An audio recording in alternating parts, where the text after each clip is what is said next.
Hola, bienvenidos a La Encuesta es lo mío, un podcast de Grupo Impacto en donde hablamos de temas políticos, sociales y electorales. Yo soy Ana Laura Arroyo y en este episodio hablaremos sobre las próximas elecciones para la jefatura de gobierno de la Ciudad de México, que será ya en este 2024, y haremos un análisis profundo en cuanto a los candidatos, las campañas y lo que implica gobernar la Ciudad de México, este trampolín que muchas veces ha sido el que ha llevado a muchos candidatos a la presidencia. También hablaremos de las propuestas de los candidatos y sobre todo de las necesidades más urgentes de los ciudadanos de esta gran ciudad. Estoy muy contenta porque hoy nos acompaña el doctor Marco Arellano Toledo, quien es doctor en Ciencia Política, actualmente es profesor del Centro de Estudios Políticos de la Facultad de Ciencias Políticas y Sociales de la UNAM, así como de la Universidad Iberoamericana y del Instituto Ortega y Gasset de España. Es miembro del Sistema Nacional de Investigadores y ha sido columnista en la International Business Times y miembro del comité directivo de la revista Posibilidad Política. Muchísimas gracias, doctor Marco. Es un placer tenerte aquí. Hola, Ana Laura. Gracias a ustedes por la invitación. Encantado de estar con ustedes. Oye, veo que eres maestro en casi todas las universidades de la Ciudad de México. No. Es un interés de ser docente y bueno, ha habido oportunidad de dar clases en distintas universidades, tanto públicas como privadas, y esto se disfruta mucho, ¿no? Y te agradecemos que hayas aceptado nuestra invitación. Vamos a estar platicando de las elecciones de la Ciudad de México, una de las ciudades más grandes de toda Latinoamérica, que creemos que también en muchos casos es líder de las ciudades de América Latina. Y para empezar, queríamos preguntarte, Marco, ¿cuál es la diferencia para que todos los que nos escuchan y nos ven sepamos entre campaña y precampaña? Porque entiendo que actualmente ya estamos en las precampañas por la jefatura de gobierno de la Ciudad de México. Claro, mira, presumiblemente las precampañas es un momento en el tiempo electoral que está destinado para que los y las candidatas busquen ser candidatos oficiales por sus partidos y están dirigidas fundamentalmente a la militancia de los partidos, ¿no? Frente a esto tienes las campañas, que ya son procesos en donde la oferta política está destinada hacia la ciudadanía. Esa es la diferencia. Sin embargo, en México y en la Ciudad de México ha pasado que estos tiempos de precampañas cada vez se han hecho más largos. Hoy vemos todos los partidos, todas las coaliciones teniendo precampañas en un momento en el que aún todavía legalmente las precampañas apenas empezaban, ¿no? Entonces hay que tener esta diferencia y normalmente lo que sucede en el caso de la Ciudad de México es muy común que conocemos a los candidatos de cada uno de los partidos y son precandidatos únicos o precandidata única, ¿no? Que también es un fenómeno que hace años atrás no se daba y ahora lo vemos muchísimo, que lo que te entiendo y también por mi propia experiencia sé es que las precampañas son, digamos, lo que le llaman las internas, las elecciones internas de los partidos, y muchos años atrás hemos visto que hay no un candidato, sino varios candidatos, no sé, 2, 3, 5, para que dentro del partido escojan a su candidato que se va a ir a la constitucional. Claro. Y en las precampañas lo que se hace es que esos aspirantes buscan el voto de la militancia de cada uno de sus partidos. Y esto ahora no sucede así. Tenemos precandidatos o precandidatas con mucha anticipación que están haciendo campaña prácticamente en época de precampaña, ¿no? Y eso ha distorsionado mucho, pues digamos, el modelo electoral actual, ¿no? Y yo te quería preguntar, Marco, porque yo también lo he visto, que hay muchos procesos adelantados, todo este año y el año pasado así lo vemos, y yo me acuerdo hace muchos años, no voy a decir cuántos, pero algunos, donde a mí me tocó estar midiendo algunas elecciones, las campañas, por ejemplo, la presidencial o las de gobernaturas, llevan a durar hasta 6, 4 meses, o sea, medio año, 6, 4 meses, y el INE lo que dijo es que era muy caro, ¿no? Muy caro tener campañas tan largas y redujeron los tiempos. Pero es una pregunta que te hago. ¿Crees que está bien el tiempo que se les da legalmente a los candidatos para que se promocionen ellos mismos, la gente los conozcan sus propuestas y voten por ellos? Porque yo personalmente creo que ahora lo que pasó es al revés, se acortó demasiado el tiempo. Claro. ¿Qué opinas, Marco? Sí, mira, a ver, la ley electoral y todo, digamos, el diseño normativo que se construyó desde 1996 con una serie de reformas electorales fueron perfilando los tiempos en los cuales se establecía para hacer campañas. Vamos a pensar en las presidenciales, pero aplicaba también para la Ciudad de México. Inicialmente eran 120 días, inicialmente eran 190 días, después bajaron a 120 días y después a 90 días. Y ahora querían que fueran 60 días. La reducción en número de días de campaña obedecía a un tema de racionalización de recursos, como bien mencionas. 2, a reducir la incertidumbre de tener una campaña electoral de 8 o 6 meses, que además de cuantiosa también genera mucho revuelo político. Y entonces los acuerdos institucionales para reformar la ley buscaron que esos números de días fueran cada vez más compactos. Hoy, después de esto que acabo de mencionar, de este adelantamiento de tiempos por el partido Morena,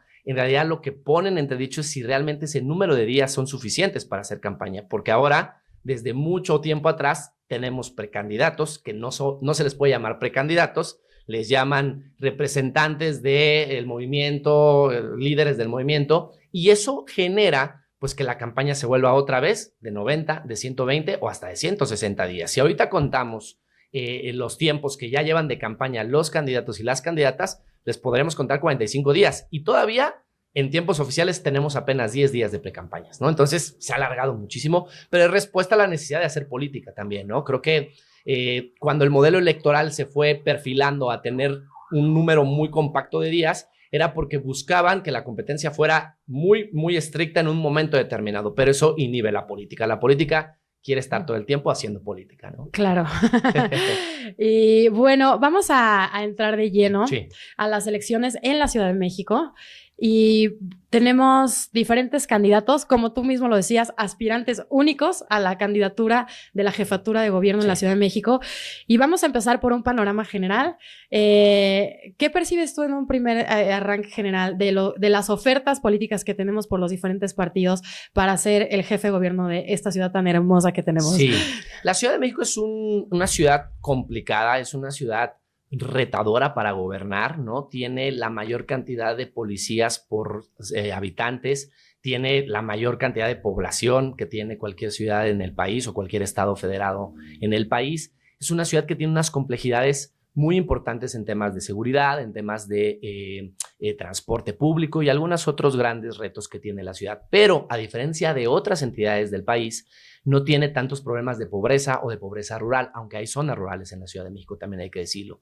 Esto genera que la Ciudad de México termina siendo un laboratorio político electoral de lo urbano en el país. O sea, si queremos entender cómo el voto se va a comportar a nivel nacional en voto urbano, miremos la Ciudad de México. Entonces termina siendo pues este modelo de referencia en el que quienes compiten para una candidatura a la jefatura de gobierno normalmente terminan siendo cuadros que se vuelven cuadros nacionales, pierdan o ganen la elección, ¿no? Claro. Y a esto nos vamos a enfrentar en 2024. Por otro lado, las ofertas políticas tanto del partido en el gobierno, el partido Morena en Ciudad de México y lo que va a ser la coalición o el frente opositor integrado por el Partido Acción Nacional, el Partido de la Revolución Democrática y el Partido Revolucionario Institucional, a su vez, han perfilado dos candidatos, un candidato y una candidata que parece que muestran con mucha claridad las diferencias que existen en la ciudad y estas diferencias que ya se mostraron en 2021. ¿Qué diferencias me refiero? Fundamentalmente a un voto mal llamado, voy a entrecomillar con los dedos, un voto fifí frente a un voto chairo, ¿no? Mal llamado, no estoy de acuerdo con la categoría,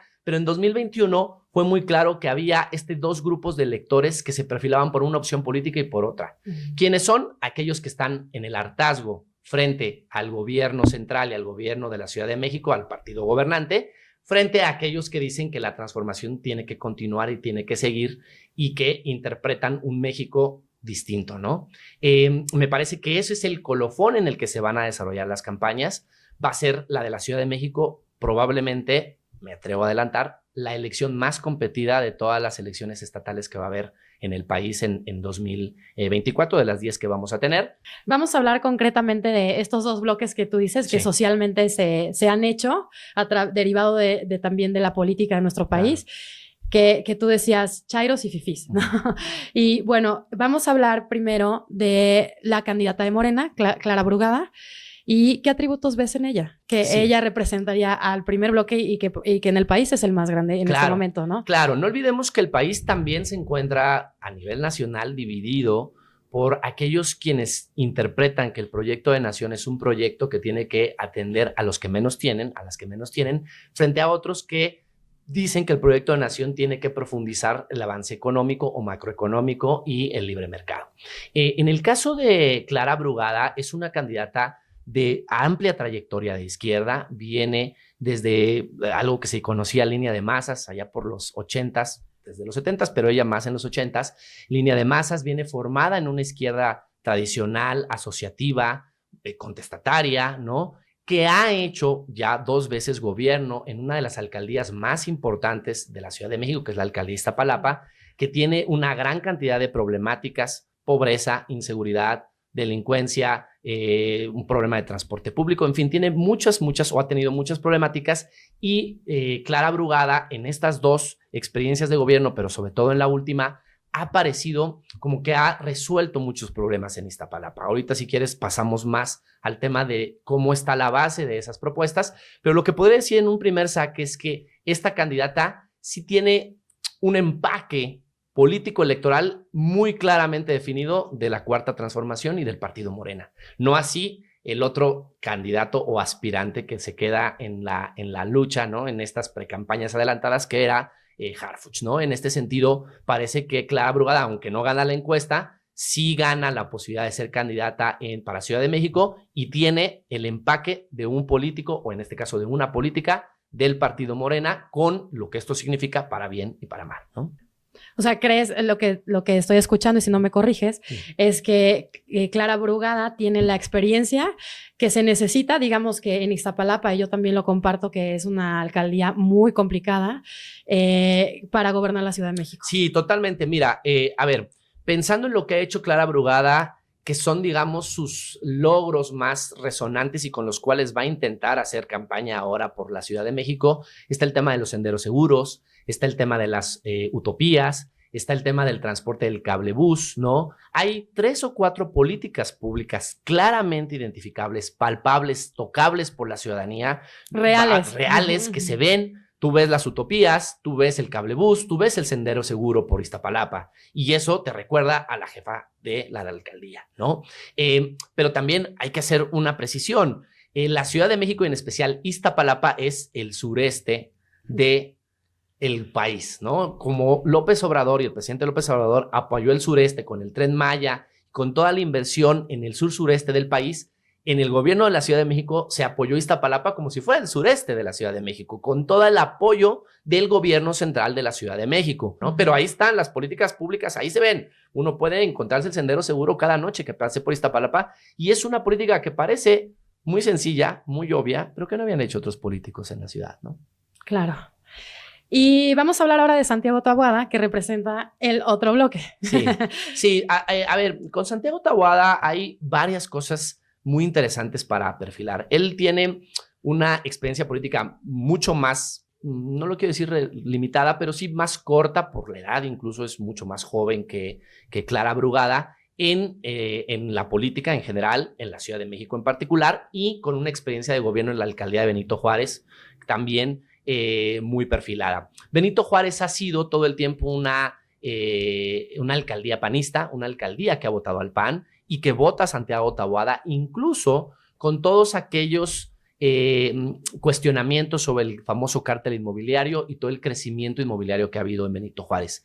¿Qué encontramos en Santiago Taboada? Bueno, un político fresco, joven, si me permiten, en este asunto de pigmentocracia y en este asunto de fifís contra chairos, pues es la otra moneda. Es un tipo con una tez blanca, güera, barbado, ¿no? Parece un pequeño vikingo porque no es muy alto, y está ahí, ¿no? Y está presente y tiene 2 o 3 políticas públicas también claramente definibles, pero que tienen un olor a derecha. La más importante quizá es la policía blindar, ¿no? Esta policía civil, una suerte de policía, de un sistema policíaco civil, ¿no? Le paga a personas, hombres y mujeres, que no pertenecen al sistema de seguridad pública de la ciudad, les paga, integran algo que se llama blindar, y es una policía de proximidad que no tiene labores, no tiene facultades constitucionales ni del reglamento propio de la Ciudad de México para detener a alguien, pero que hacen labor de proximidad y que para la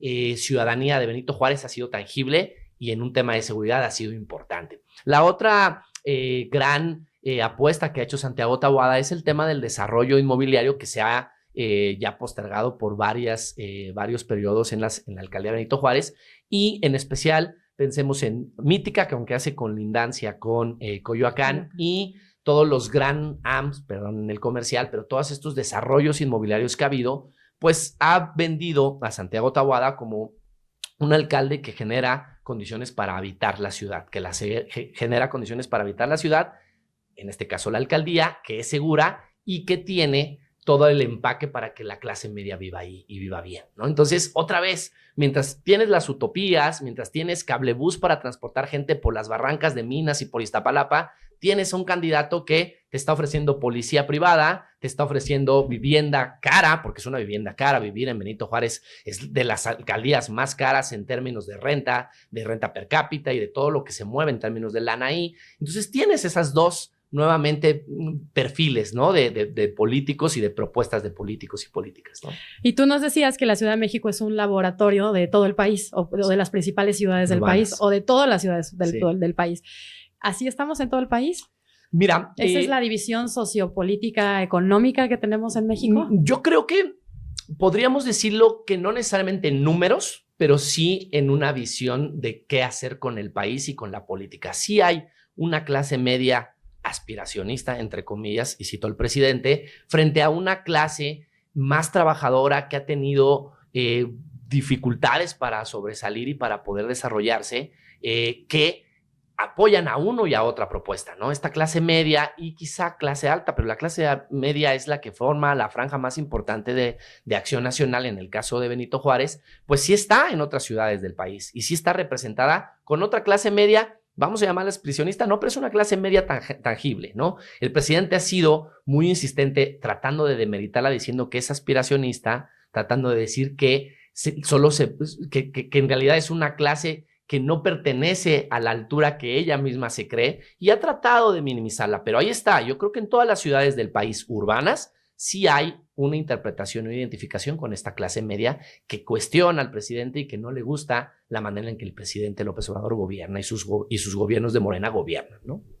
Si hablamos de una segmentación socioeconómica del país, ¿cuáles serían, cuáles son los segmentos más representativos de México? Sí, mira, la pirámide poblacional lo que te indica, si viéramos una pirámide de todo el país, vemos un 10% que es lo que llamamos la clase alta o los niveles socioeconómicos más altos, que tienen resueltas todas sus necesidades y que su renta per cápita o al menos su salario por hogar es entre los 85,000 y 90,000 pesos, ¿no? Que es para muchas personas un sueldo de sueño, ¿no?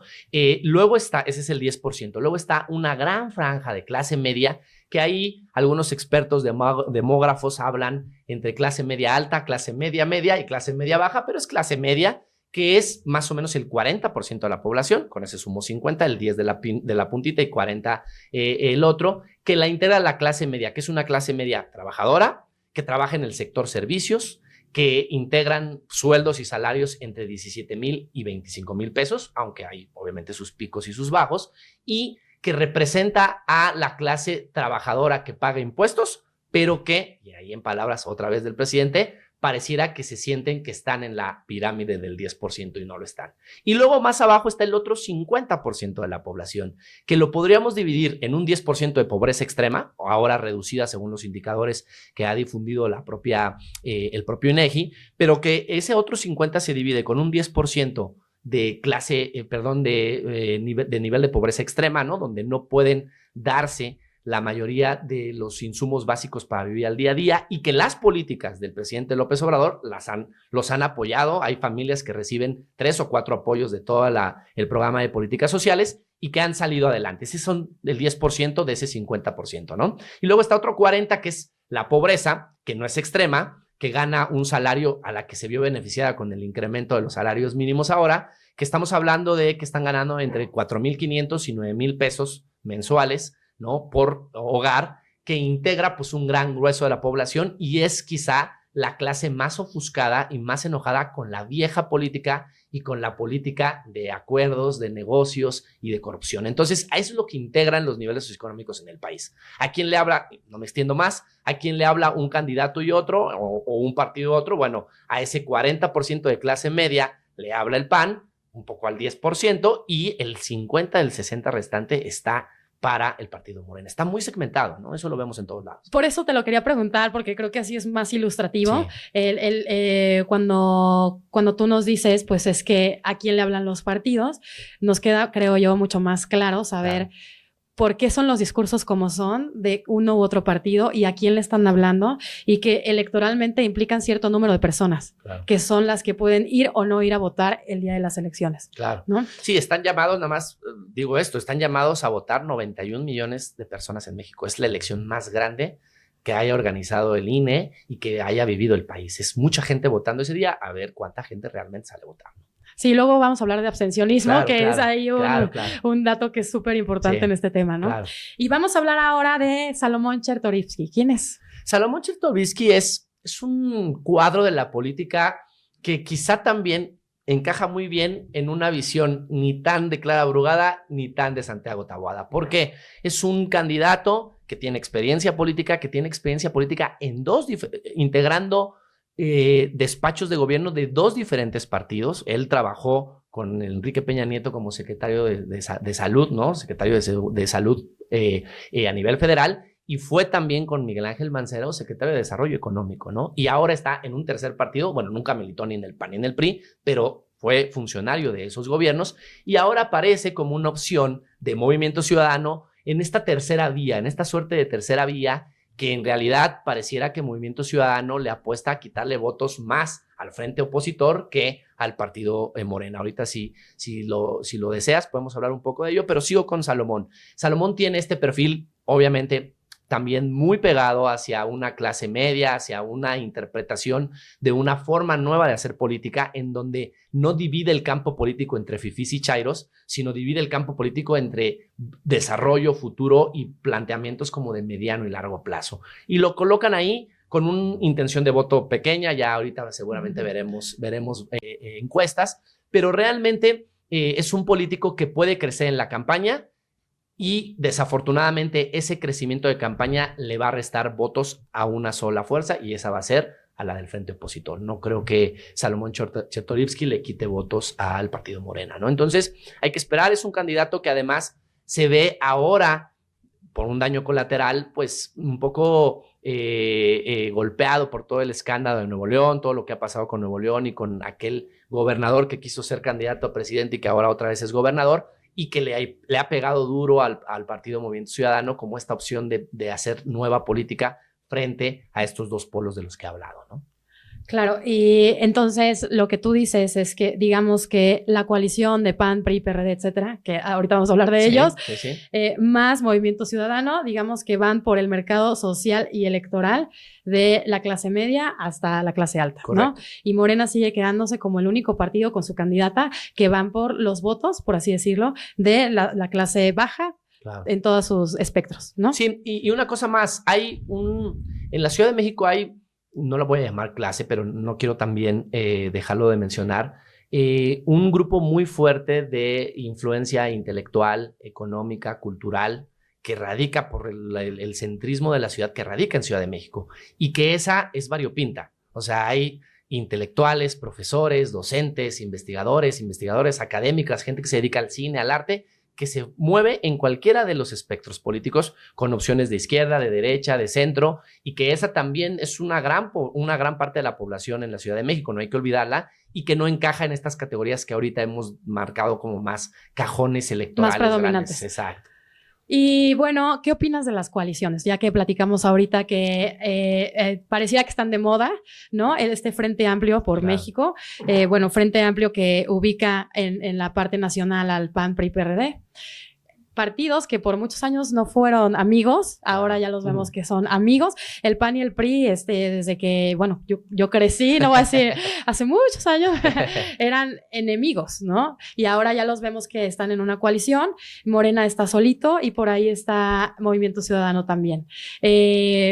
Bueno, Morena también siempre ahora en muchos lugares, Morena PT, lo hemos visto muchas veces compitiendo juntos en coalición, y hasta el Verde, ¿no? Claro. El Verde, que fue amigo por muchos años del PRI, ahora es amigo de Morena y también del PAN. Te lo digo porque como ciudadanos, este podcast está pensado para los ciudadanos. Nos hace mucho ruido, ¿no? Estas claro, coaliciones, ¿no? Platícanos un poco, tú que sabes evidentemente del tema. Gracias. ¿Por qué existen las coaliciones? ¿Qué es lo que está pasando? Un poquito de la historia que ha pasado y hoy para que estemos viendo esto en el escenario. Claro. Empiezo con la parte final de la historia para luego llegar a el origen de la historia. La parte final es que hay una crisis profunda de la democracia, hay una desafección por la democracia. El Latinobarómetro y un montón de indicadores muestran que la ciudadanía está cansada de la democracia como una forma de gobierno, que prefiere incluso otro tipo de gobiernos al de los gobiernos de democracia, porque no le ha significado nada.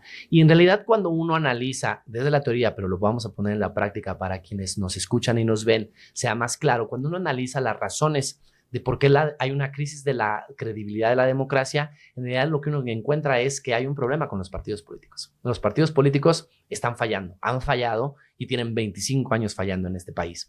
¿Por qué fallan? ¿Cuál es, digamos, el origen de los partidos políticos? Y ahí me voy un poco a la historia muy rápido. La palabra partido viene de partito o partire, ¿no? Y significaba que era parte de algo. El partido político era una parte de la sociedad. Y los partidos nacen representando esas partes de la sociedad. Cuando los partidos avanzan en el desarrollo democrático, se olvidan de representar esa parte de la sociedad porque hay un desfonde ideológico. Los partidos políticos ya no logran encontrar grupos sociales tan amplios que representar y dejan de ser parte de la sociedad o partes de la sociedad y se vuelven acuerdos cupulares, acuerdos de negociaciones políticas. Una de las funciones de un partido es ser representante de la sociedad frente al Estado. Los partidos desde hace 20 años para acá en México se volvieron representantes del Estado frente a la sociedad. Invirtieron, digamos, su principal característica. En vez de representar a la sociedad frente al Estado, representó al Estado y a los intereses del poder y de lo político frente a la sociedad. Y esto es lo que pasó con los partidos políticos en México y se incrementó. Hay un momento cúspide que es 2012, diciembre de 2012, en la firma del Pacto por México entre el PRI, el PAN y el PRD, que por cierto provoca la salida del que después será presidente de la República, López Obrador. Sale del PRD por esa decisión tomada cupularmente. Recuerdo que en aquel momento López Obrador le dice y le manda una carta a quienes firmaron el Pacto por México y les dice que ellos son representantes del Estado y que él es un representante de la nación y se tiene que ir, haciendo una diferenciación en que ellos son del Estado y él es de la nación, del pueblo. ¿Qué pasó con este Pacto por México? Procesó 11 reformas estructurales con Peña Nieto que después transforman o generan un desorden institucional en el país, porque todas esas reformas estructurales, ¿no?, lo que generan es realmente una desalineación de todos los intereses, porque ahora se puede participar en la industria eléctrica, en la industria petrolera, en muchas cosas que no se podía participar por esas reformas. Cuando se abre ese espectro, el país se le empieza a desmoronar al presidente Peña Nieto.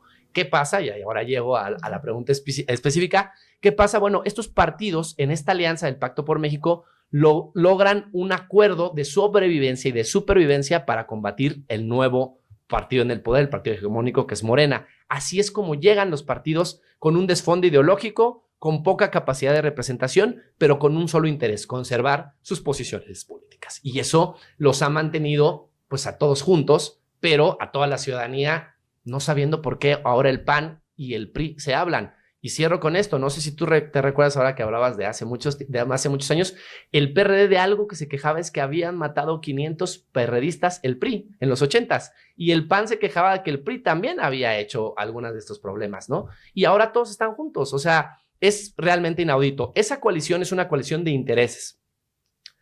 Puede ser representativa de algunas de las, digamos, bases electorales que tienen los partidos, sí, pero es una coalición de intereses, ¿no? Y yo te lo pregunto, Marco, porque yo creo que los ciudadanos vemos que a un buen candidato, como puede ser Santiago Taboada, que me parece que es un buen candidato, claro, pero con la coalición nos hace un poco de ruido, ¿no? Tengo un poco de disonancia por toda esta historia y además, por ejemplo, mi papá me dice, es que tú no sabes la historia, pero aquellos gobiernos donde el PRI era el único partido fue muy duro, ¿no? Esta crisis del 94, etcétera.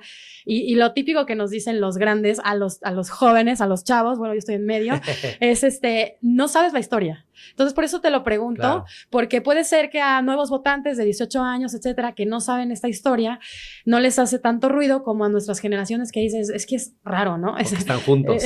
Porque están juntos. Y yo creo que probablemente ha habido una falta de comunicación donde no nos han explicado bien o probablemente no se han sentado a hacer los nuevos objetivos como coalición. Claro. Debe haber un trabajo dirigido a la ciudadanía, pues que sí nos explique por qué vamos a votar por esta coalición o por este frente, si es que alguien quiere votar por ellos, o sea, no es diga que no, sino que creo que hace falta ese trabajo de comunicación, ¿no? Sí, totalmente de acuerdo. La coalición integrada por estos partidos PRD, PRI y Partido Acción Nacional no tienen un proyecto político, ¿no? O no nos lo han mostrado hasta este momento. No lo sabemos. No lo sabemos y tienen algo, en algunos casos, como en el de la Ciudad de México, tienen buenos cuadros, como Santiago Taboada. ¿Qué pasa con esta coalición? La coalición se ha enfrascado en tratar de dividir el campo político en ellos frente a la Cuarta Transformación. Y eso ha generado que se quede en el tintero la explicación de qué ofrecen ellos frente a la Cuarta Transformación. No lo sabemos. Sabemos tampoco muy poco qué es la Cuarta Transformación. La vivimos todos los días porque nos la dice el presidente, pero tampoco no tenemos tanta certeza, pero ya está colocada en el imaginario político como que es un proyecto de Morena y del presidente López Obrador. Frente a ello, tenemos una coalición que nos dice que está en contra de esa Cuarta Transformación, que nos dice que nos vamos a venezolanizar, que nos dice que vamos a todas las cosas malas, pero que no nos dice qué ofrecen ellos. Y ahí es el problema de la coalición. La coalición PRI, PAN, PRD ha competido electoralmente de 2021 para acá en 16 procesos electorales. Ha ganado 5. O sea, tiene un porcentaje de bateo muy pequeño. Hay que esperar cómo crece y coincido en parte con lo que dices, frente a un candidato que tiene un perfil que podría crecer como es el de Santiago Taboada, pareciera que la coalición a veces le ayuda muy poco y le resta mucho más, ¿no? Frente a ello está la opción 3, ¿no? La opción de un partido nuevo como Movimiento Ciudadano, que no tiene una coalición y que intenta posicionarse en ese espectro. Alguien que sí te ofrece una oferta de futuro, que sí te ofrece un proyecto político y que no se quiere pelear con la vieja política, ¿no? Yo creo que esa es la apuesta de Movimiento Ciudadano, ¿no? Sí. Que él dice, no me voy a mezclar con los demás partidos. Voy a tener a mis candidatos, se lo intentó en el caso de Samuel García, no salió bien, pero está intentando irse generando su propio capital político poco a poco, tal vez si le apuestan más al futuro. A veces nos da la idea con estas coaliciones de como que si quisieran ganar ya los espacios, cuando sabemos que todos estos procesos son con el tiempo, ¿no? Sí, totalmente. El Movimiento Ciudadano ha jugado una estrategia distinta y por muchos de sus representantes la hemos escuchado, que es fundamentalmente no caer en el juego de ellos y nosotros que ha planteado la Cuarta Transformación, es decir, no caer en el juego del presidente y ofrecer una opción distinta a la del bloque opositor. Y ahí es donde tienen su capital político. Es un capital político que puede crecer, que nos lleva por algunas propuestas de ciudadanía más civilizada, de pactos políticos, de civilidad política. O sea, Movimiento Ciudadano se mueve sobre desconocer la forma de pulsiones populistas que tiene la Cuarta Transformación y desconocer la vieja política hecha por el PRI, por el PAN y por el PRD de estos 70, 80 años de los que hablábamos. Y frente a ello se posicionan como una opción civilizada, una opción ciudadana, una opción fresca, con cuadros jóvenes, que tienen una interpretación de hacer política distinta. Eso sí está posicionado en el electorado. Ahora, ¿crees que va a crecer?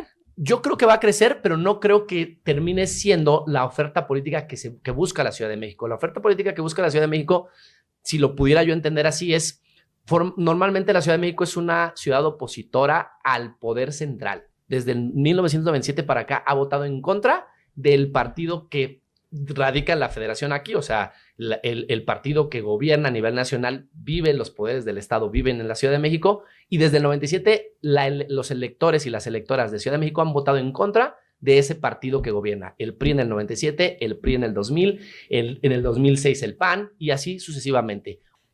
Hablando de comunicación, tú decías hace rato que no, y yo también comparto esta idea de que no, la coalición no ha sabido comunicarse, no comunica bien, claro, honestamente. Y yo creo que Morena comunica muy bien, ¿no? O sea, cuando tú hablabas de cuáles son las ofertas políticas, siempre viene a mi mente, por ejemplo, primero los pobres, claro, ¿no? Y no mentir, no robar, claro, no traicionar. Claro. Y estos pequeños eslogans comunicacionales sí se nos quedan en la mente. Y a este sector y a todos, porque yo te puedo decir, como me dice mi papá, que te hablo de otra generación, claro, es que sí les hace match, sí nos hace match emocionalmente, porque la comunicación siempre hay muchas teorías, debe ser emocional, no racional, Claro. etcétera. Pues sí nos hace match de que estos preceptos que dice sobre todo el presidente son muy válidos para nosotros como mexicanos, porque ahí, bueno, podríamos estar 2 horas en el podcast, Claro. no tenemos tanto tiempo, pero te hablaría de este tema de la corrupción que ha sido como casi ancestral para nosotros y para muchos países. Pues directamente en muchas encuestas que nosotros hemos levantado, la gente nos dice, es que no queremos corrupción, es de las primeras cosas que no se quieren del gobierno, y el mensaje que da Morena, el presidente, y también sus militantes y políticos son estos preceptos, ¿no? Claro. Que digamos que también son de gobiernos de izquierda, de esta ideología izquierda, no tanto de derecha, pero sí creo que el bloque opositor se ha quedado como muy corto en la comunicación con el ciudadano, ¿no? No sabemos por qué se unieron, lo asumimos y no lo vemos bien. No sabemos qué proponen. No sabemos qué quieren, no sabemos qué proponen, no sabemos qué es lo que nos van a solucionar o de qué se van a responsabilizar, ¿no? Y ¿qué crees tú que pueden hacer los candidatos del bloque opositor debido a que hay esta laguna en comunicación? Claro. Y que pues si ya eres candidato del bloque opositor tienes que hacer algo, ¿no? Claro. Por ejemplo, Santiago Taboada, en este caso en la Ciudad de México, ¿qué es lo que tendría que hacer porque podría incluso perder sus electores de Benito Juárez, que ha sido un bastión panista por toda la vida, ¿no? Claro. ¿Qué es lo que tiene que hacer en campaña? Sí, a ver, ¿qué pasa con el bloque opositor y qué posibilidades de comunicar tendría el candidato Taboada? En una ciudad en donde están marcados estos polos que he mencionado, hay un grupo intermedio que son los indecisos o los indefinidos. Ese grupo electoralmente es amplio, podemos calcular que deben ser como unos 2.500.000 electores, no saben todavía, no tienen definido su voto. Al no tener definido su voto, hay posibilidad de plantearles propuestas, de decirles por qué votar por el frente opositor y por qué no votar por Morena, ¿no? Un poco pensando en el bloque opositor. Y ahí es donde cobra relevancia el proyecto y cobra relevancia las políticas públicas. Lo principal que le preocupa a un ciudadano, a una ciudadana de la capital, es la seguridad, después el transporte público, ¿no? En esas dos rutas. Ahorita vamos a ver nuestra encuesta, claro, justo son esos dos temas. Sí, seguro, sí, es fundamental entender que si esa es la preocupación, ahí es donde debes de concentrar tu oferta política, ¿no? La seguridad pública, que sí, Taboada tiene una propuesta clara, que es estas policías civiles, ¿no? No gustan por las facultades pues no tan legales en las que opera, ¿no? Entonces yo creo que el frente opositor tiene que encontrar una ruta de comunicación que lleve, sí, por pasar a explicar por qué están juntos, pero sobre todo, qué los diferencia del partido Morena. El partido Morena ha logrado construir un marco constitutivo de emociones y de sensaciones. Lo que ha hecho el presidente López Obrador durante prácticamente 5 años y otros tantos más de precampaña fue fundamentalmente reabrir la historia. ¿Qué significa reabrir la historia? Plantear que debemos de recuperar lo que nos robaron, debemos reapropiarnos del Estado, debemos de reconstruir lo que está perdido. De hecho, el Instituto de Devolverle al Pueblo lo robado, ¿no? Tiene toda esa sensación. Frente a ello, la oposición, y ahora pensando en Ciudad de México, está desarmada, no tiene un discurso tan potente. No encuentro en Taboada y no encuentro ni siquiera en Chertorivsky un discurso potente que confronte a esa demanda legítima que dice el presidente López Obrador y que dice el partido Morena en la Ciudad de México atender.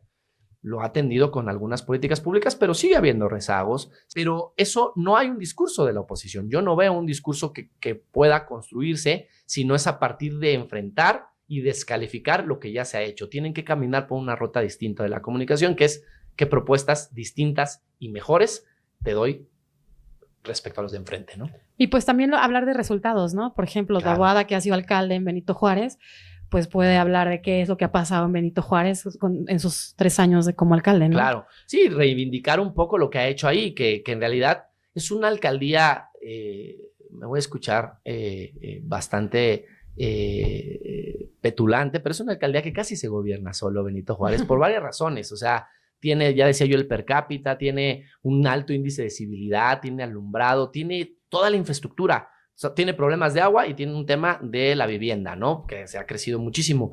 Pero realmente los logros de Taboada, que en realidad podría vender, están en esto de la policía y en algunas cosas de recuperación de mercados y parques que hizo y nada más. porque la alcaldía de Benito Juárez es una alcaldía que está en el centro de la Ciudad de México, goza de una gran cantidad de beneficios de estar en el centro de la Ciudad de México. Entonces, ha sido difícil explotar sus propios resultados, no así los de Clara Brugada, que decía están muy claros y que ahí están, ¿no? Se pueden tocar todos los días. Claro. Y en este sentido, vamos a hablar un poquito de las encuestas. En nuestra última encuesta, la diferencia entre Clara Brugada y Taboada son 20 puntos. No hemos medido, ya vamos a medir. Yo creo que esta semana o la próxima van a salir nuestros resultados. Y así he visto no solo en nuestras encuestas como Grupo Impacto, sino en muchas encuestadoras tienen así la diferencia, más o menos arriba 20 y tantos puntos. Entre Clara, Santiago y Salomón, pues está en un tercer lugar con 4 o 5 puntos, ¿no? De conocimiento y de intención de voto. Entonces, yo te quería preguntar, ¿qué crees tú? En primer lugar, estamos en precampaña, como tú dices, ya los tiempos de campaña, precampaña, ya son amplísimos, falta mucho por recorrer, no, esto no es estable, vamos a ver cómo se desarrollan las campañas. Primero a la Ciudad de México y a nivel nacional, ¿crees que esto se pueda replicar? ¿Qué ves tú? Sí, mira, en las campañas electorales, las campañas políticas se tienen que competir.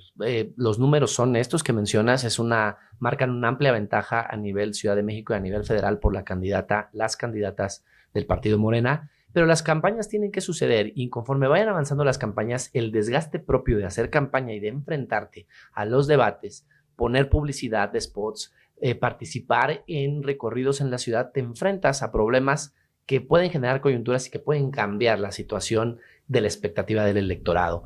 Veo en Clara Brugada una candidata sólida que tiene experiencia política y que no va a ser tan vulnerable a ataques muy directos por parte del candidato Taboada o del candidato Chertorivsky. Más bien, la manera de hacer crecer esas encuestas pasan por mejorar la comunicación, por precisar por dónde podían dar una oferta política. Lo que vemos también es que la campaña va a despegar y que la campaña gira en 3 grandes rutas. Está la campaña en suelo, en piso, en territorio, cuántos carteles, cuántas puertas tocas, cuántos te abren, cuántos vecinos organizas y con cuántos te reúnes.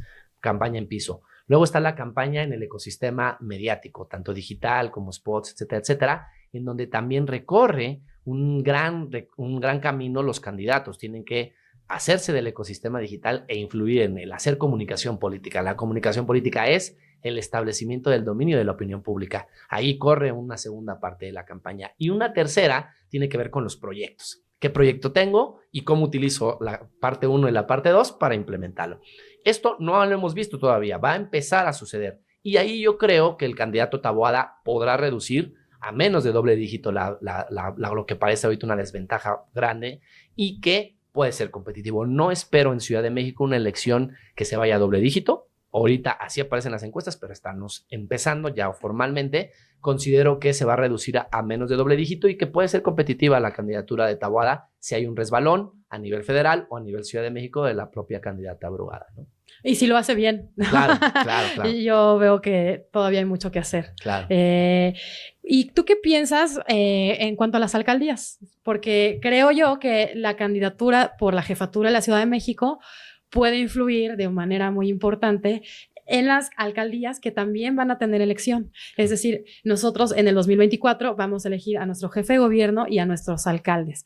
Entonces, la izquierda ha gobernado la capital de nuestro país por más de 26 años, por 26 años, sí. Perdón. O sea, son muchos años y esto se ha visto reflejado en las alcaldías, que también muchas alcaldías las tiene Morena, cuando antes no era así.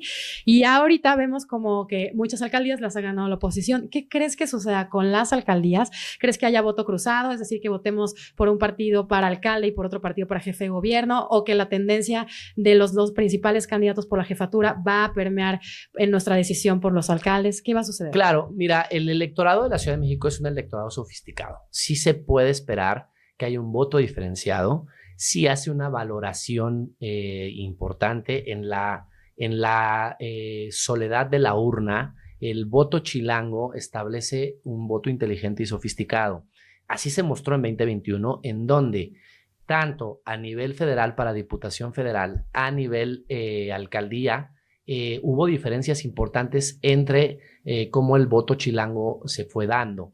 Esto lo podemos esperar para 2024, es decir, que se diversifique por 1 o 2 o incluso hasta 3 partidos por todas las boletas que van a votar los chilangos. Recordemos que en Ciudad de México se va a votar para diputado local, para alcalde, para jefa de gobierno, para presidente, para senador y para diputado. Van a ser 7 boletas las que va a llenar un chilango o una chilanga, y sí debemos esperar un voto diferenciado, sofisticado. En ese sentido, pensando en las alcaldías, yo sí veo un escenario en donde no todas las alcaldías se pinten de guinda. Sí veo que pueden retener las que son sus bastiones convencionales, ¿no? Benito Juárez, por ahí Coyoacán, que aunque ha tenido sus preocupaciones, bueno, la sigue gobernando la coalición, y que en 2024 vamos a tener un escenario muy parecido de una división entre la mitad y la mitad, 60% la oposición, 40% Morena, según las campañas. Otra cosa importante que hay que decir en el terreno de la campaña y de lo electoral es que cuando tú eres candidato o candidata a jefa de gobierno, tienes que hacer recorridos con la candidata o el candidato a alcalde de esa demarcación. Eso genera una suerte de sinergia entre el jefe de gobierno, el candidato a jefe de gobierno y el alcalde, que en Morena es muy claro, porque todos son de Morena y porque tienen ahí un acuerdo mucho más, ahora después de pasar el asunto de Harfuch, mucho más sólido pareciera. En el caso de la oposición o del bloque opositor, tienes un candidato que va a ser el candidato Taboada, que primordialmente es panista, con alcaldías en donde van a aspirar candidatos, candidatas que puedan ser del PRI o incluso del PRD. Y esto va a generar una distorsión en cómo van a colaborar unos con otros. Hay que seguirlo para entender qué arrastre de voto va a haber de la alcaldía a la Ciudad de México y viceversa, de la Ciudad de México a la alcaldía. Pero yo esperaría un voto sofisticado del voto chilango y esperaría una muy parecida división de alcaldías por bloque opositor y partido Morena. No veo a Movimiento Ciudadano ganando ni una sola alcaldía, ¿no? Imagínate, tiene mucho camino que recorrer. Sí. En Grupo Impacto llevamos muchos años haciendo encuesta y cada episodio levantamos una encuesta. Para La Encuesta es lo mío, le preguntamos, en este caso, a los chilangos, pues, ¿cuál es el tema más importante que tiene que resolver el nuevo jefe o jefa de gobierno? Y como siempre, y tú lo mencionaste muy bien, nos sale la seguridad en primer lugar. Es un 65% de los mexicanos que nos dicen seguridad, un 13% nos dice que infraestructura, mejores alumbrados públicos, servicios, pavimentación, etcétera. Después, mayores oportunidades laborales, crecimiento económico, mejor transporte, acceso a internet, un 2%, pero sobre todo 65% de los chilangos queremos seguridad. Y como hablamos mucho de seguridad, esto es en todo el país, quisimos hacer esta pregunta: cuando decimos seguridad, ¿a qué nos referimos? ¿No? Porque la seguridad es muy amplia, y lo principal que nos dicen en primer lugar está el robo, el asalto en la vía pública, es el principal delito que percibimos que se comete en la Ciudad de México. Después feminicidio, después el robo, asalto, casa, habitación, el narcomenudeo, el robo de vehículos, el robo o asalto a negocio y el homicidio. En primer lugar, es lo que entiendo por lo que nos responden la gente, es lo que más nos sucede a los capitalinos es que nos roban en la calle, ¿no? Claro. Después, feminicidio, robo, asalto, casa, habitación. Entonces, yo creo que esta grafiquita, sí, me gustaría enviárselas a los candidatos para que la vean y que nos escuchen y saber cuáles son las propuestas, por ejemplo, para saber cómo vamos a mejorar este aspecto de que a la gente no le estén robando en la calle. Claro. Dime. Sí. A ver, antes que nada, felicitar a Grupo Impacto por hacer estos levantamientos demoscópicos que permiten tener un entendimiento de qué está pensando la ciudadanía en materia de políticas públicas, en materia de temas que le preocupan. Me parece que siempre son bienvenidos estos estudios demoscópicos y, bueno, nos permiten a quienes nos dedicamos a analizar la política tener más elementos para poder entender por dónde va el humor social, ¿no? Dicho esto, sí encuentro algo que se constata en gran parte del país, pero que en Ciudad de México tiene algunas particularidades. Si bien sí se reporta como la seguridad como el gran tema, cuando te vas al desagregado y vemos que es robo en asalto a vía pública y en transporte público, digo, no está a decir que está bien, pero no estamos hablando de los problemas que enfrentan otras entidades con el cobro de piso, la delincuencia organizada, el crimen organizado, el narcomenudeo. Aquí lo tienes con 13% como la tercera causa y como narcomenudeo. No sé, ahorita que hablábamos de nuestras épocas, tú citabas a tu padre, seguramente yo también me puedo acordar que antes viajar fuera de la Ciudad de México decían que era muy seguro, ir a cualquier entidad, qué padre, vas a disfrutar. Y la gente que venía de las entidades del interior del país a la Ciudad de México decían, es peligrosísimo, no hay que ir nunca.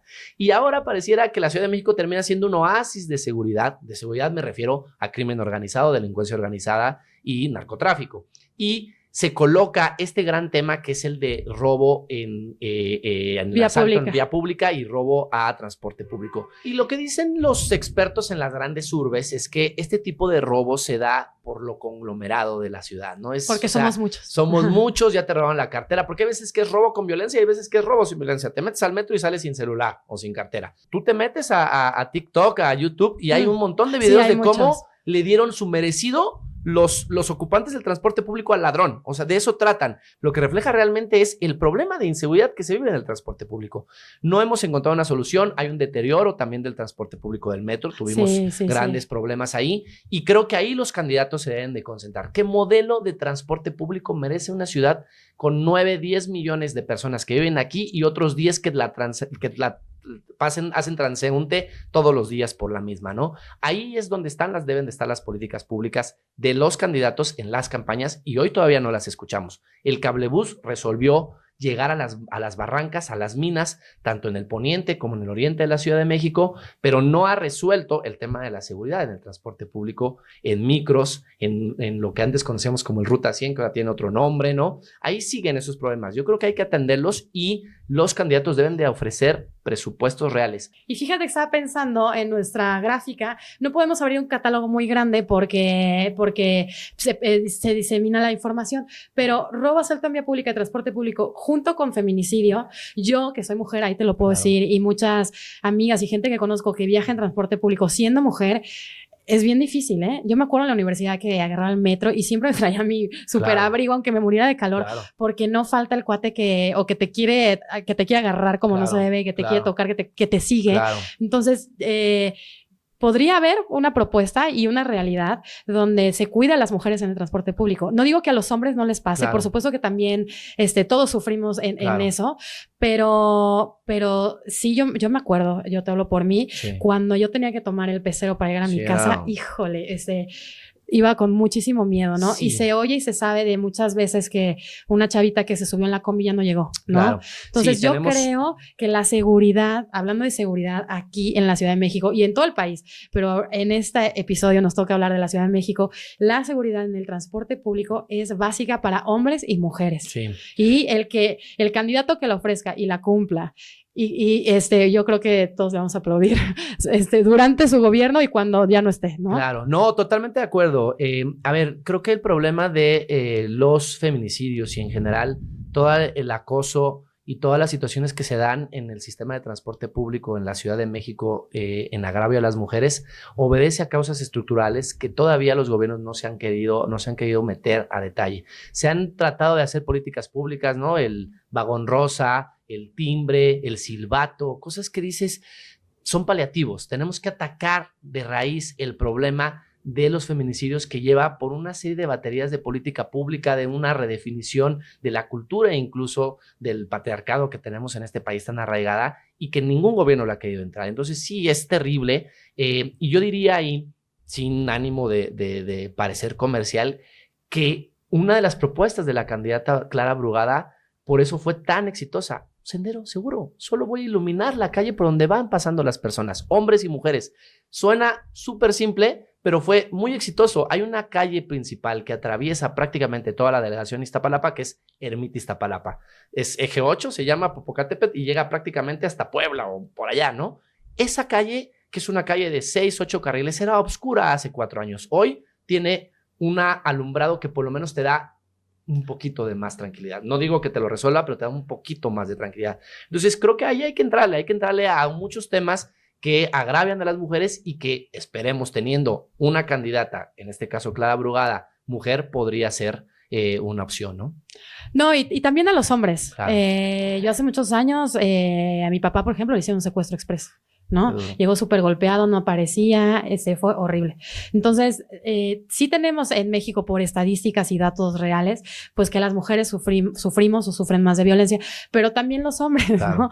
Porque actualmente casi que si nos asaltan y nos quitan el celular y no nos dimos cuenta, le damos gracias a Dios, Claro. ¿no? Entonces, yo creo que tanto la seguridad como el transporte, y bueno, en este caso el tema de la violencia contra las mujeres, son los temas de los que todos los candidatos deberían estar pensando en qué nos van a proponer y cumplirlo sobre todo. Y que nos muestra también una ciudad que tiene unos problemas muy distintos a otras entidades, donde es pobreza, donde es otros aspectos, las preocupaciones. Aquí las preocupaciones son muy focalizadas, transporte público, seguridad, el tema de feminicidios, y no escuchamos propuestas novedosas, ingeniosas. Hace muchos años, no sé si recuerdas, trajeron de consultor al alcalde Giuliani, han intentado, bueno, este esfuerzo que hizo el jefe de gobierno, Marcelo Ebrard, que fue prácticamente poner cámaras en toda la ciudad que monitorizaba la ciudad y que entonces cualquiera que cometió un delito se le localizaba, había cámaras. Han sido esfuerzos que han tenido cierta posibilidad de mitigar el problema, pero no lo han resuelto y va a ser un tema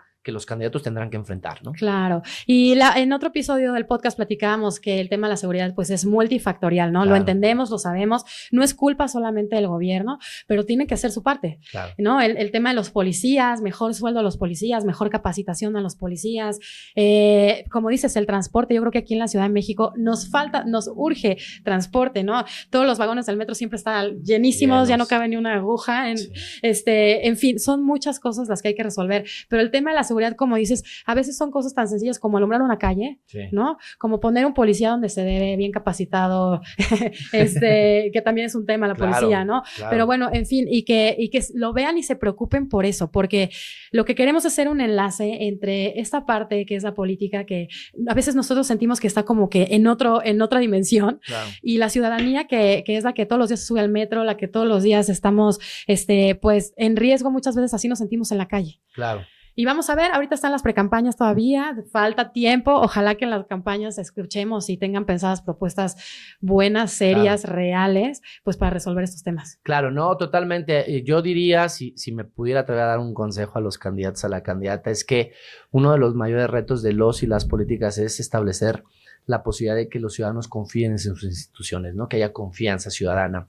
No sé si tú recuerdas los episodios de la vacuna, ahora que nos enfrentamos a la pandemia por COVID-19, el esquema y la logística de irte a vacunar era una gozada, o sea, todo era de primer mundo, ibas, te formabas, te llevaban, te vacunaban, salías y decías, yo creo en esto, ¿sabes? Pero eso no se ha logrado en otros procesos o en otras necesidades que tiene la población, como por ejemplo el transporte, la seguridad pública. Generar confianza ciudadana y confianza en las instituciones. Hoy si yo voy en la noche en mi auto y me para una patrulla, me da miedo. Sí, no, Y también. tendría que darme todo menos miedo como ciudadano. Y Claro. son de las cosas que tendría que los candidatos, las candidatas preocuparse, ¿no? Generar confianza pública. Y sí, tienes toda la razón. Yo si veo una patrulla en la noche, salgo corriendo, Rápido, me claro. quiero volver invisible, Claro. no, qué miedo, pasa algo, señorita, Sí, no, nada. Sí, ya me quiero Sí, ir. no, Claro. sí, le tenemos miedo a la policía. Sí. Y también hay muchos policías muy buenos, pero es que es un trabajo enorme, ¿no? Entre pagarles mejores salarios, tener capacitación, tener mejor comunicación, que sepamos también usar lo que tenemos a la mano. Claro. Por ejemplo, el otro día estaba oyendo un número asterisco, no me acuerdo qué, Ujú. por si tienes violencia, si eres Claro. mujer y tienes violencia. Wow. Y muchas veces ni sabemos esas herramientas, ¿no? Y luego la otra parte, la procuración de justicia, la fiscalización y la integración de expedientes. Hay muchos rateros, muchos delincuentes que salen libres por una mala integración de expediente, porque no se les respeta el debido proceso, porque la policía no está capacitada para integrar el expediente. Entonces está la parte que hablamos y luego también la que complementa el proceso de la judicialización y de la expectativa de la ley, que es todos tienen que acatar la ley a partir de procesos claros y que se respeten, ¿no? Y esto todavía no pasa. Hay que trabajar mucho. Esta famosa impunidad, ¿no? Claro. No impunidad. Claro. Por eso, fíjate, entre más hablamos del tema de seguridad, Sí. es muy profundo y Sí, es sí, muy multicausal y multifactorial. Correcto. Pero hay que hacerlo, ¿no? Claro. Es como platicamos la otra vez de, no porque sea de complicado no lo vamos a hacer. Claro, claro. Hay que empezar a hacerlo porque también podría empeorar la cosa Claro, si no se totalmente. trata de la manera que se debe, ¿no? Y también dar más empleos, es que todo está comunicado porque muchas veces en muchos lugares dicen los chavos, pues yo prefiero hacer esto que en un empleo que ni tengo escuela, ni me pagan bien, ni nada, ¿no? Claro. Y que se complementa, nada más para cerrar este tema de seguridad, si tú lo permites, es la ocupación del espacio público, ¿no? La Ciudad de México, la ciudadanía que vivimos en la Ciudad de México demandamos ocupar mejor el espacio público. No sé si tú te recuerdes, pero hace muchos años uno iba a cualquier plaza, a cualquier centro de cualquier ciudad, llegabas a una ciudad y lo primero que querías es recorrer el Zócalo.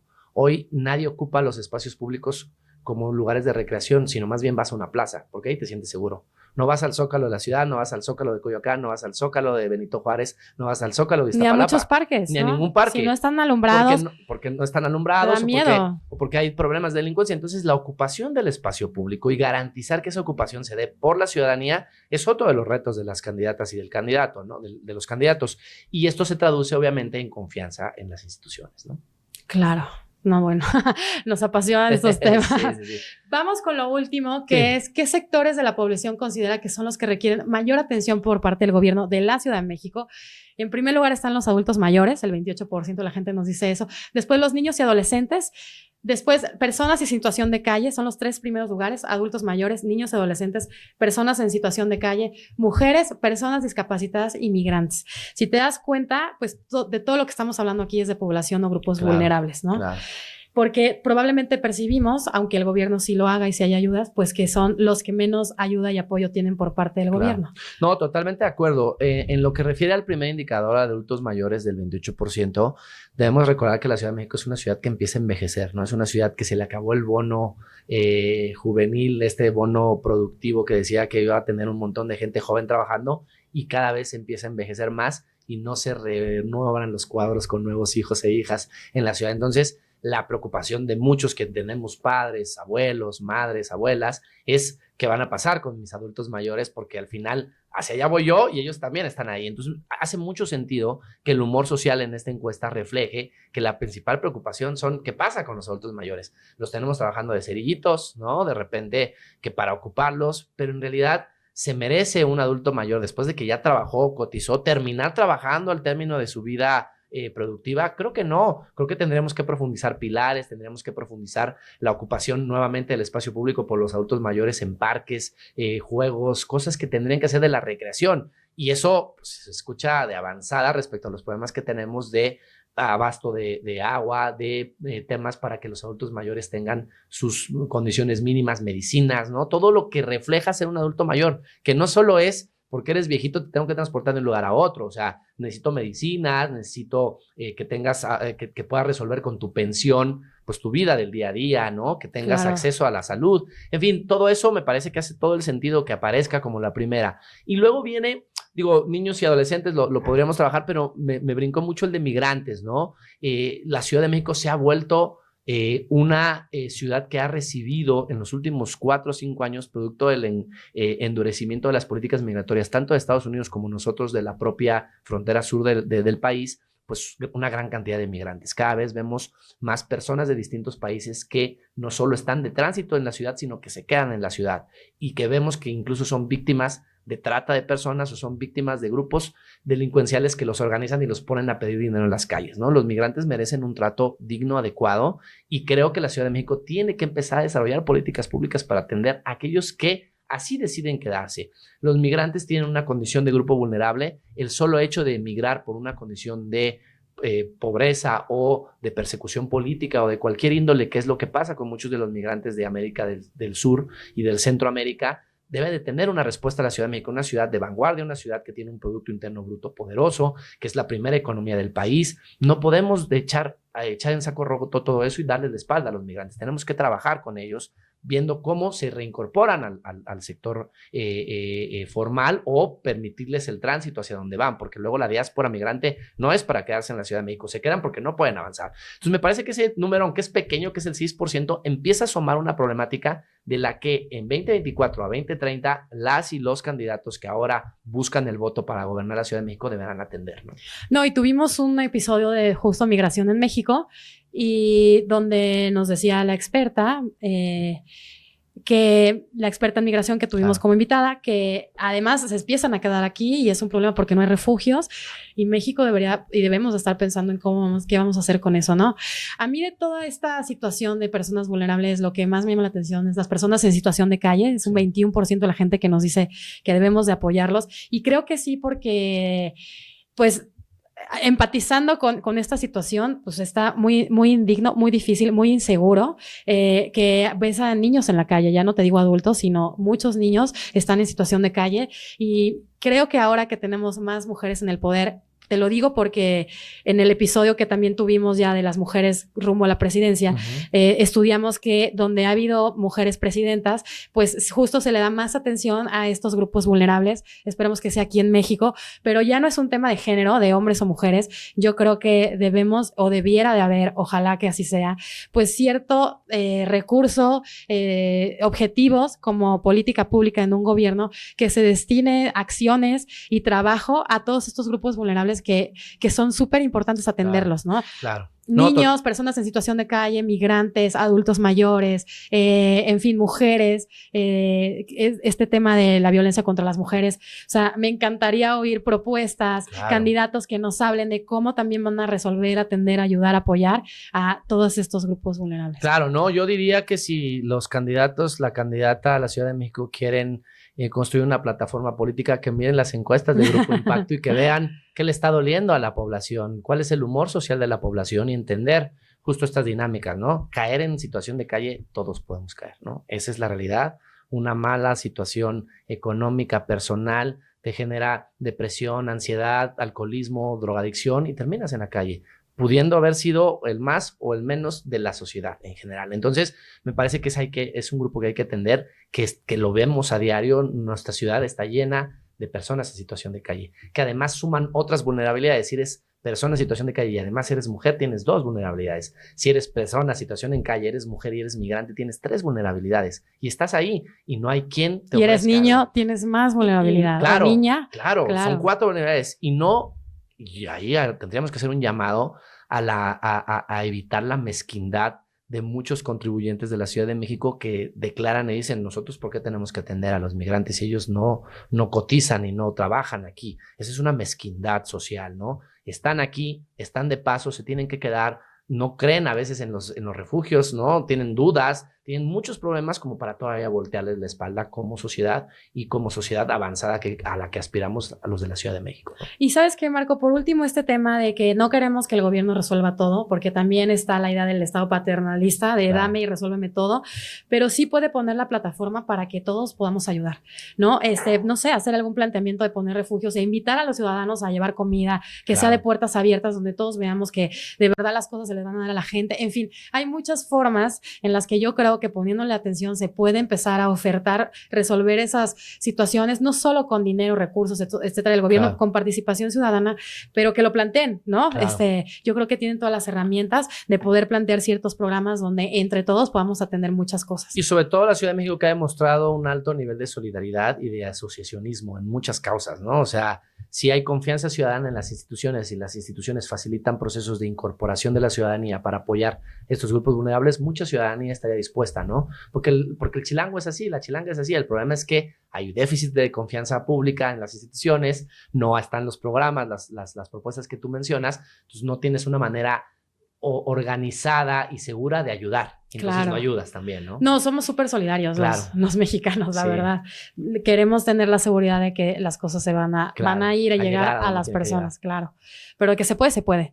Van empezando las precampañas, vamos a ver qué es lo que vamos a ver, cuáles son las ofertas. Y también lo que queremos es ayudar a como ciudadanos poder elegir mejor, no tener más herramientas, más conocimiento, más conciencia para poder elegir mejor. ¿Quién es la persona o el equipo, porque no es uno solo, son equipos de trabajo, pues que podemos ver que puedan estar trabajando para todas estas causas? Claro. Sí, no, llamar a la ciudadanía que ejerza un voto informado, ¿no? Un voto libre, un voto sin coacción, que lo reflexione, que se entere, que se informe, que ejerza su derecho, ¿no? Y que con base en eso podamos construir, pues, entre todos un consenso de quién tiene que gobernarnos y que nos gobierne bien y que nosotros también sumemos en ese cogobierno, ¿no? Claro.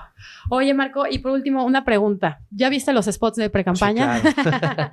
¿Qué opinas de ellos? Mira, a ver, los spots tienen un empaque bien interesante. Si vamos por el de los que ha sacado Salomón Chertorivsky, ¿no? Es una oferta de spots de comunicación muy fresca en la que, no sé si por allá alguno de las personas que nos escuchan y nos ven lo puedan checar, pero es alguien con un elote que dice: este político está mejor preparado que tu elote, ¿no? Dice, así empieza el spot, está mejor preparado que tu elote. Entonces pasan un Chertorivsky que habla con la gente, que le dicen Salomón, que le dicen Cherto, ¿no? Muy coloquial, muy fresco, muy espontáneo, colores muy claros, una comunicación por lo menos muy amigable que está planteando el candidato Chertorivsky, muy desempachada, y me parece que ese es un approach de comunicación política interesante que hay que seguir observando las siguientes piezas. Por el contrario, cuando vemos los spots, por ejemplo, de Taboada, son spots mucho más rígidos, ¿no? Él mismo se plantea más rígido, más serio, trata de demostrar un poco más de edad, ¿no? Incluso en los maquillados, en el ensamble del propio spot, parece un poco más maduro, o esa es la impresión que quiere dar. Privilegia mucho el tema de la seguridad, él sí lo menciona en su plataforma, habla un poco en los spots de hacer lo que se hizo bien en Benito Juárez, ¿no? Y frente a ello tenemos los spots de Clara Brugada, que habla más a las emociones, el corazón, ¿no? Vota con el corazón, de corazón te quiero, que una mujer gobierne, y recrea y reposiciona a Clara Brugada como una mujer del pueblo, ataviada con trajes más típicos, en fin. Me parece que las tres propuestas, al menos que hemos visto estos primeros spots de precampaña, construyen una narrativa muy específica de cada una de las propias plataformas políticas. Una narrativa, la de Clara Brugada, muy cercana al pueblo, una narrativa muy rígida pensando en la seguridad y en el empaque más de alguien que me dé la tranquilidad, Santiago Taboada, y una opción más fresca, renovada, joven, aunque no es tan joven Salomón, que busca atender a un electorado distinto. Entonces, me parece que los spots están ahí. No he encontrado una pieza de estas memorables que de repente encuentras Don Beto, ya tenemos carretera, o la combi de Cuadri en 2012, que fue famosísima, o el Peña joven, Josefina joven y Cuadri joven, o el tarararara, ¿no? Este sonido que postergó. No hemos encontrado toda una pieza de desempaque, pero apenas están las precampañas. Esperaríamos que más adelante desarrollen esta comunicación mucho más persuasiva, más arriesgada de parte de los candidatos. Hoy todavía no la veo, pero hay que estar atentos y decir también que el modelo de spoteo que ha posibilitado el modelo electoral ya es un modelo que ha cansado mucho a la ciudadanía. Ya la ciudadanía no vota por un spot bonito, por un spot feo, vota por todo lo que hemos dicho antes, por una plataforma, por cómo comunican en el circuito digital. Y los spots son una parte ya complementaria, pero no la sustancial, como antes sí lo eran. Yo hice mucha comunicación política de spots en 2012, en 2006, y era el spot que querías ganar 100 millones de lectores con ese spot. Hoy ya juegan un papel más refractario, pero interesante, relevante, porque nos muestran y nos pintan lo que quiere ser el candidato, lo que quiere proyectar. Los spots siempre en clave electoral lo debemos de analizar como qué es lo que quiere proyectar. Si me lo dice bien, me lo dice mal, y lo actúa bien o actúa mal, será otra conversación. Pero ahí hay un ADN de qué es lo que quiere proyectar el candidato o la candidata, y eso sí se puede identificar claramente en estos spots que estamos viendo ahora, ¿no? Claro. Y bueno, como dices, van empezando las precampañas, falta el final, el desarrollo final de las precampañas y luego las campañas. Sí. A mí me encantaría que pudiéramos estar platicando y dándole seguimiento a todo este proceso electoral. Y pues, por último, ¿cuál sería la conclusión de este primer episodio? Mira, yo diría que necesitamos tener más esfuerzos y más estrategias como esta, que es llevar a la gente comunicación que le permita tomar decisiones sobre sus candidatos, informarles de manera objetiva, tener datos a partir de estudios demoscópicos que permitan calibrar. No vimos una intención de voto aquí, vimos datos de humor social, y me parece que ese es un gran esfuerzo y es loable por el equipo del que hace el podcast y obviamente por ti que lo conduces. Yo encantado de estar con ustedes y pues ha sido un gusto. Muchas gracias, Marco. Nos vemos a la próxima. Hasta luego. Muchas gracias por haber estado aquí. Este es un episodio más de Grupo Impacto y la encuesta es lo mío. Yo soy Ana Laura Arroyo y los espero con mucho gusto en el siguiente episodio. Gracias y nos vemos hasta la próxima.